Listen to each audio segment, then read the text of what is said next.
40장인가? 40장 1절서부터 그럼 1절서부터 5절까지 읽어줄래? 얼마 후에 이집트 왕의 수를 따르는 신하와 빵 굽는 신하가 자기 주인인 이집트 왕에게 범죄하였다. 그래서 바로는 그 두 신하에게 분노하여 그들을 경호대장의 집 안에 있는 감옥에 가두었는데 그곳은 요셉이 갇혀 있는 곳이었다. 그리고 경호대장은 그들을 요셉에게 맡겨 요셉이 그들을 보살피도록 하였다. 그들이 갇힌 지 상당한 시간이 지난 어느 날 이집트 왕의 술 따르는 신하와 빵 굽는 신하가 같은 날 밤에 서로 다른 꿈을 꾸었다. 네, 여기 그 컵베어러, 그다음 베이커 of king 이집트 우리도 왜 조선시대 때 보면 그 무슨 상궁이라고 그러죠? 예수님이 기미상, 수락상 이렇게 대접하는 이 사람들이 굉장히 중요한 역할을 하는 거예요. 독이 사실 왕들이 암살 중에 가장 많이 드는 게 이제 요리의 독 체크하는 거기 때문에 이제 그런 사람들 옆에 수발드는 사람들인데 여기서 지금 사건이 이제 요셉이 39장에서 감옥에 갇혔는데 누구의 감옥에 갇혔냐면 여기 이제 이 바로 이집트 왕의 어떻게 보면 그 보호하는 대장 옆에 수행원 뭐라고 그랬죠? 여기 보면 경호대장 보디발에 하필이면 가서 거기에서 잡혀서 경호대장이 이제 감옥에 있었는데 그 다음에 이제 사건이 얼마 후에라고 이제 진행이 되면서 이집트 왕의 술 따르는 이제 최측근 신하죠. 술 따르는 사람, 빵 굽는 신하가 또 하필이면 이 경호대장 집에 범죄해서 경호대장의 이제 집에 감옥에 이제 가두어요. 하필이면 그죠? 바로가 왕인데 왕의 이제 어떻게 보면 문제가 있어 경책을 할 때 궁궐의 어떤 뭐 감옥에 잡혀도 되고 다른 데 잡혀도 되지만 어떻게 좀 또 하필이면 요셉이 있는 그 감옥에 갇히고요. 그래서 경호대장은 그들 요셉과 이제 만나게 되는 그 시간이 있고요.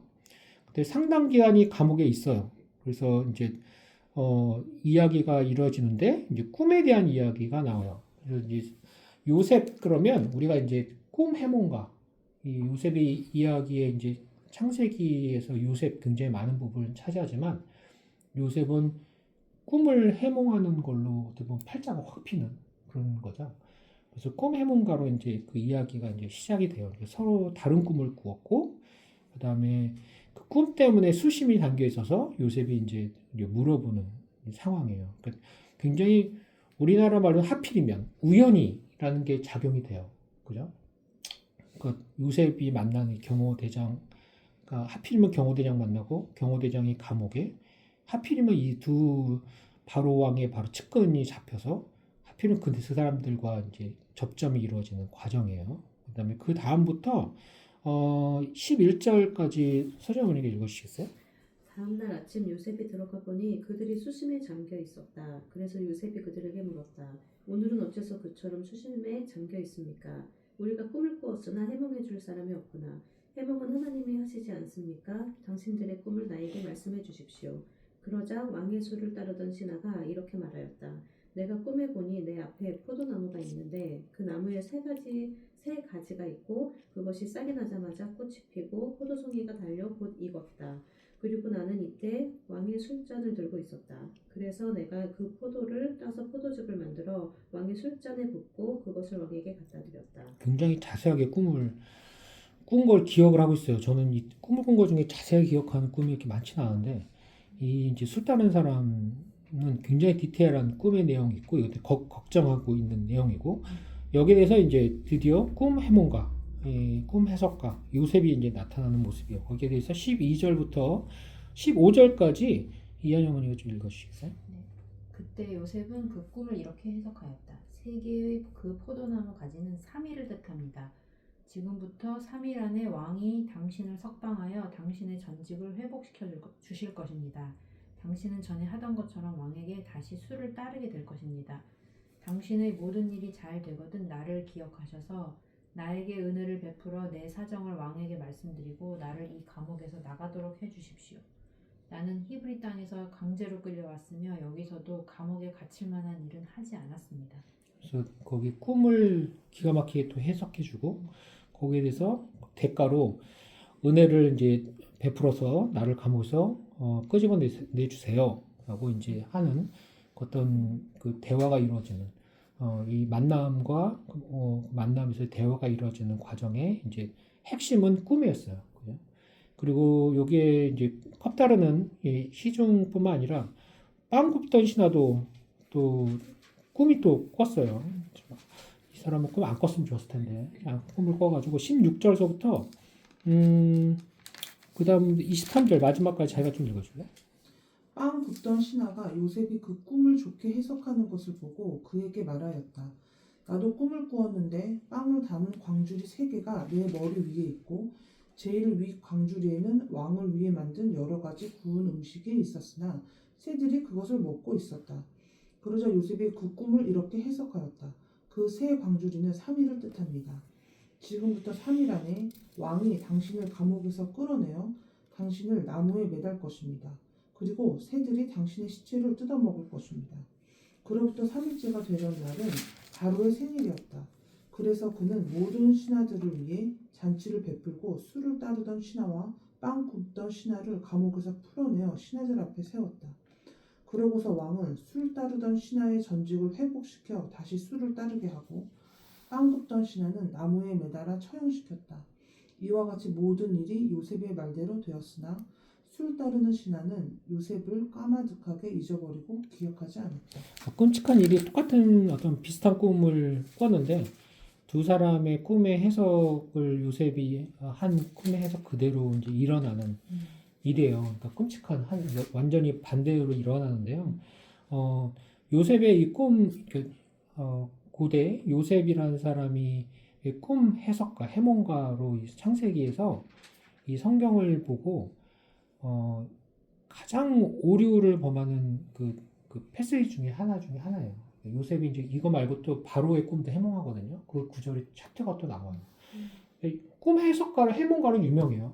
근데 이거는 요셉이 하나님의 정말 은혜를 받아서 그 당시에 요셉을 통해서 이제 나중에 이제 이스라엘 민족이 이집트에서 이제 번성하게 되는 지금의 가나안 땅에서 요셉의 형들 그리고 아빠까지 엄마까지 다 데리고 와서 이제 이집트에 살게 되는 그래서 나중에 이제 출애굽 하게 되는 역사의 큰 시작점이거든요. 그래서 그런 역사의 특이한 어떤 특이점에 요셉이라는 사람이 하나님이 정말 사랑하셔서 좀 출중한 능력이죠. 뭐 기적 이적 행하는 것처럼 꿈을 또 해서 일어나는 사건이에요. 이거를 그 당시에 일어났던 사실에 대해서 크리스찬들은 부정하지 않아요. 역사적인 사실인데 믿기지 않는 사실이죠. 근데 이게 정말 하나님이 요셉에게 역사하신 일이고 꿈에서 이런 거를 하나님이 해몽할 수 있는 이 어떤 보면 놀라운 그런 능력을 요셉에게 주셔서 그 일을 통해서 요셉이 다시 일어나게 되는 그 빌미를 제공하시는 하나님의 역사를 보게 되는 거지만 이거를 성경 우리가 봤다고 해서 가장 많이 오류하는 게 오늘날에도 정말 지난번에도 제가 누누이 얘기했지만 내가 요셉인 거 마냥 교회에서 유명하신 목사님 안수하시면서 유명하신 뭐 선교사님 꿈에서 하나님이 어떻게 말씀하셔서 이랬는데 그걸 또 해서 해몽하면서 그렇다고 하고 그러면서 말도 안 되는 일들이 일어나요. 우리가 지금 이거 보고 있는 것도 우리 기준으로도 실제로 말도 안 되는 일이에요. 그죠? 말도 안 되는 일이 일어나는데 역사적인 사실로 크리스천들은 믿어요. 저도 정말 믿거든요. 믿겨지지 않은 말도 안 되는 일이에요. 근데 그 당시에 이스라엘 역사에서 중요한 정점 안에서 요셉이라는 사람 안에서 일어났던 특이점의 역사적인 사실인데 이 역사적인 흐름을 다 무시하고요. 오늘날 내가 요셉이 될 수가 없어요. 이미 이스라엘 민족이 출애굽했고 민족이 커졌고 그 안에서 나사렛 예수님이 구원자가 오셨고 그분이 하늘 올라가셨고 사도들이 복음을 전하는 역사가 진행됐던 그 끝선상에 우리가 있는 상황인데 우리가 마치 요셉인 것 마냥 오늘날에 누가 성경 이 사실을 보고 지난번에 그 얘기했잖아요. 말도 안 되는 일들 요즘에 이거 가지고 창세기를 보고 일어난다고. 근데 말도 안 되는 일들을 이걸 성경에서 읽기 있으니까 나도 요셉처럼 꿈을 누가 하면 그거를 하나님이 해줬다는 식으로 해몽을 하고 그걸 또 받아들여서 뭐 신묘하다고 하고 그런 일들로 일어나는 교회 행태들이 꽤 많아요. 근데 종교를 믿지 않는 사람들이나 반기독교적인 사람들이나 뭐 저도 크리스찬이지만 제대로 성경 공부하는 크리스찬들은 그런 거 보면 말도 안 되는 짓거리를 하고 있다고 생각을 해요. 근데 그 사람들 입장에서 성경이 이렇게 있으니까 이거 오늘날 우리도 행할 수 있는 거 아니에요? 하면서 잘못 공부를 하고 그렇게 행하는 모습들이에요. 근데 성경을 제대로 모르면 뭐 크리스찬이라고 하니까 그냥 내키지 않지만 그런 모습의 부류의 크리스찬들이 있대 하고 그냥 넘어가거나 언짢아하고 관두거나. 근데 완전히 거기 꽂힌 사람들은 이게 정말 하나님이 역사하시는 요셉이 해몽을 하고 그 안에서 하나님 역사가 일어난 것처럼 오늘날도 그렇게 일어나는 모습이 정말 있네. 이게 정말 크리스찬의 모습이야. 그쪽 꽂히는 사람들이 있어요. 성경을 제대로 이해를 하면 이 역사 안에서 일어나는 것들의 이 흐름을 잡으면 이건 옳지 않습니다. 라고 하고 그건 당신이 요셉이 아닙니다. 당신이 예수님이 아닙니다. 라는 잘못 공부하고 있습니다. 라는 거 우리가 끄집어 가를 수가 있어요. 분별할 수가 있는데 성경을 제대로 이해 못하면 분별이 안 돼요. 그래서 이스라엘 처음에 요셉이 이 감옥에 경호대장 감옥에 갇혀서 기가 막히게 이 두 사람을 만나고 해몽하고 있는 과정 중에 하나님이 요셉을 보호하고 계신 모습이 있어요. 여기 하나님이 이렇게 하셨다 기적적인 모습이 없지만 요셉을 이렇게 보호하시는 모습 가운데서 이 깜빵이 아니라 하나님이 보호하시는 아끼는 자라면 감옥에서 일찌감치 나와서 편안하게 지내게 하셨으면 참 좋겠지만 하나님의 섭리가 사람의 우리의 계획과 생각과는 다르게 요셉이 감옥에서 이런 일이 일어나면서 하나님이 요셉을 통해서 사람들의 꿈도 해몽하게 하는 요셉의 능력을 이렇게 내시고 나중에는 이제 바로의 꿈까지 해몽하는 모습으로 요셉이 어떤 사람들한테 인정을 받는 그런 과정이 이제 펼쳐져요. 그 인간의 역사의 한 장면이고요. 그래서 우리가 이 상황에서 성경 이 역사 이 부분에 우리가 배울 점이 뭐지? 하나님이 지금도 이 상황에서도 신실하게 요셉을 보호하고 계시고 우연찮게 요셉이 이 사람들을 만나서 이 성경의 하나님이 없이 이 상황에 있었던 요셉을 옆에서 우리가 실제로 거기서 딱 봤다면 얘는 참 운도 좋다. 그렇게 얘기 많이 할 거예요. 운. 그죠? 성경에서 운이라는 게 없어요. 다 하나님의 간섭 안에서 하나님의 계획 안에서 이루어지는 거거든요. 그러니까 우리의 삶에 있어서도 우리가 요셉은 아니지만 하나님의 섭리 가운데 이 똑같은 하나님의 가운데 있기 때문에 운이라는 거라고 생각하는 좋은 점들 잘 생각해 보시면요. 거꾸로 뒤집어 보면 성경을 우리가 보는 입장을 보면 이게 혹시 하나님의 간섭이지 않을까? 생각을 할 수가 있고요. 우리가 요셉처럼 꿈을 해몽하거나 그렇게 하는 건 엄청나게 성경을 잘못 곡해하는 거지만 똑같은 하나님이 실제도 지금도 우리의 삶 가운데 우리는 보이지는 않지만 역사하고 계시다는 것들을 이 안에서 끄집어내서 교훈을 삼을 점은 있어요. 중요하게 우리가 하지 말아야 될 것, 제대로 교훈을 얻어야 될 것, 그것들이 성경에서 나오고요. 그 다음에 처음에 크리스찬 신앙에 대한 얘기에서 우리가 하나님이라는 분, 어떤 분이신지에 대한 거를 앞으로 계속 좀 볼 텐데, 하나님의 성격, 요셉을 통해서 보시는 하나님의 성격, 한번 생각해 보실 점이에요. 신실하신 하나님이란 말 많이 듣죠? 신실하신 분, faithful 하다는 거.